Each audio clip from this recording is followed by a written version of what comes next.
Bismillahirrahmanirrahim. Assalamualaikum warahmatullahi wabarakatuh. Alhamdulillah, alhamdulillahirabbil alamin wa bihi nasta'inu ala umuri dunya waddin wa ala alihi wa ashabihi wa man tabi'ahum bi ihsanin ila yaumiddin, amma ba'du. Alhamdulillah, tak lupa bersyukur kepada Allah Subhanahu wa taala yang mana telah memberikan kita nikmat jasmani maupun nikmat rohani. Alhamdulillah, salawat beserta salam tak lupa pula marilah kita hadiahkan kepada Nabi besar kita, Nabi Muhammad sallallahu alaihi wasallam. Alhamdulillah. Baik, perkenalkan, nama saya Aslam An-Nasir. Saya mahasiswa Universitas Islam Negeri Sumatera Utara, Medan, Fakultas Ilmu Tarbiyah dan Keguruan, jurusan Program Pendidikan Bahasa Arab. Alhamdulillah, di sini saya mendapatkan tugas dari mata kuliah Inovasi Pendidikan, yang mana saya akan membuat media inovasi pembelajaran bahasa Arab dengan tema Ta'riful Kalam wal Kalimah. Jadi ta'rif atau pengetahuan tentang kalam atau kalimat. Langsung saja, yang pertama itu kalam.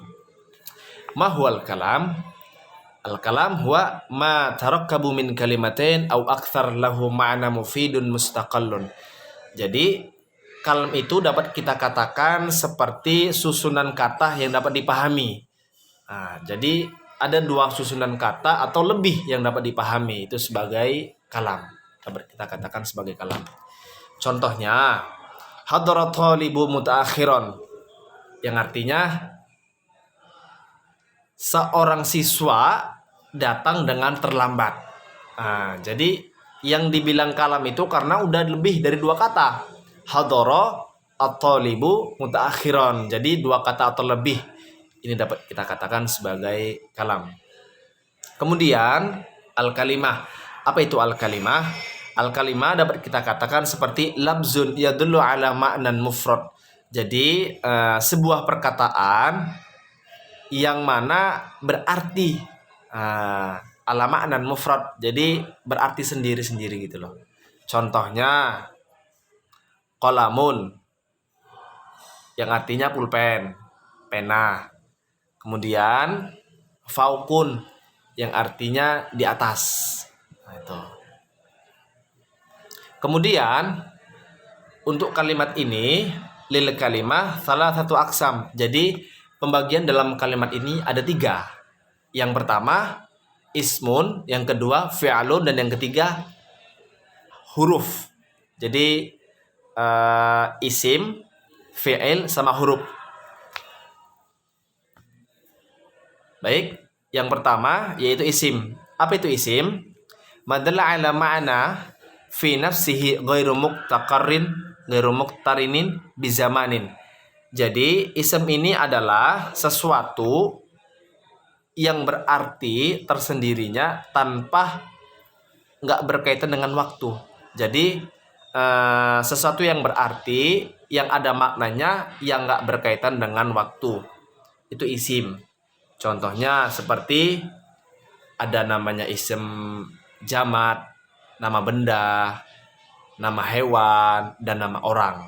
Contohnya dari nama orang Ahmadun, ini dapat kita katakan sebagai isim. Kemudian nama hewan seperti asadun, singa, dapat kita katakan sebagai isim. Dan yang terakhir nama benda seperti kursiyun, kursi atau tempat duduk, dapat kita katakan sebagai isim. Kemudian pembagian yang kedua yaitu fi'il.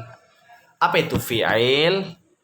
Madalla ala makna hudutsin amalin fi nafsihi muqtarinin bizamanin. Jadi sesuatu yang berarti, kejadian yang ada artinya tersendiri, yang mana berkaitan dengan waktu. Dalam fi'il ini terbagi jadi tiga. Yang pertama fi'alul madi, yang kedua fi'alul mudhari, dan yang terakhir fi'alul amri. Apa itu fi'alul madi? Fi'alul madi dapat kita katakan seperti sebuah pekerjaan yang sudah lampau, yang telah kita lalui. Contohnya, akalah. Ini fi'lul madinya.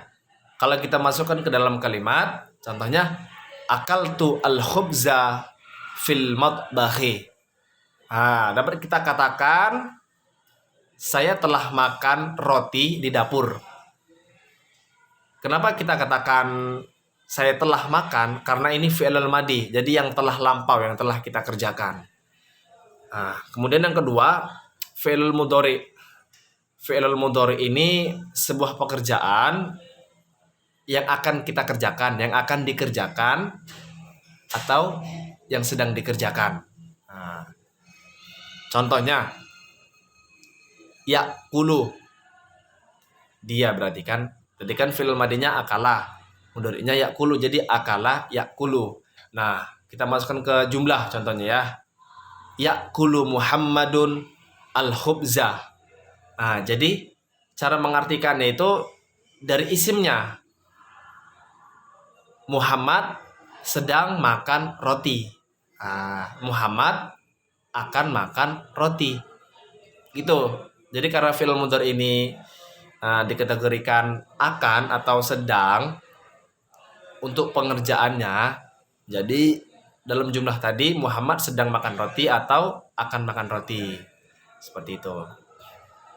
Kemudian yang terakhir yaitu fi'lul amri. Apa itu fi'lul amri? Jadi sebuah pekerjaan yang menunjukkan kata perintah. Gitu. Contohnya ini ya. Akala ya'kulu kul. Jadi akala ini fi'il madhi, ya'kul ini fi'il mudhari, dan yang terakhir kul ini sebagai kata perintah. Kata perintah yang artinya makanlah. Contoh dalam contoh kita buat di jumlah. Ya Muhammad kul al-khubza. Itu. Contohnya, wahai Muhammad, makanlah roti itu. Jadi kata perintahnya itu memerintahkan Muhammad untuk makan roti. Itu. Kemudian yang terakhir, pembagian terakhir yaitu huruf. Apa itu huruf? Huruf adalah madalla ala ma'na idza ittasala bi ghairihi minal kalimah. Jadi sesuatu yang bermakna apabila berjumpa dengan salah satu dari kalimat.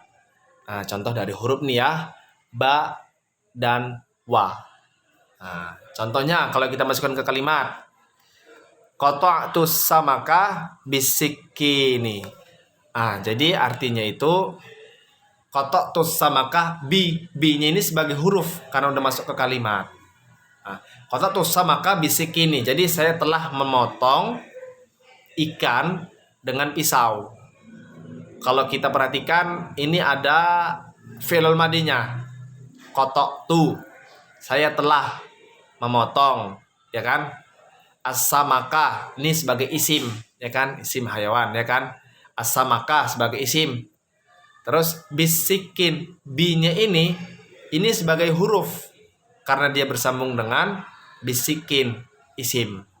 Seperti itu. Jadi dapat kita katakan sebagai huruf. Alhamdulillah, baiklah. Mungkin sekian dari saya yang dapat saya paparkan atau saya definisikan dari tema ta'riful kalam wal kalimah dan pembagiannya. Baik, sekian dari saya. Billahi taufik wal hidayah. Wassalamualaikum warahmatullahi wabarakatuh.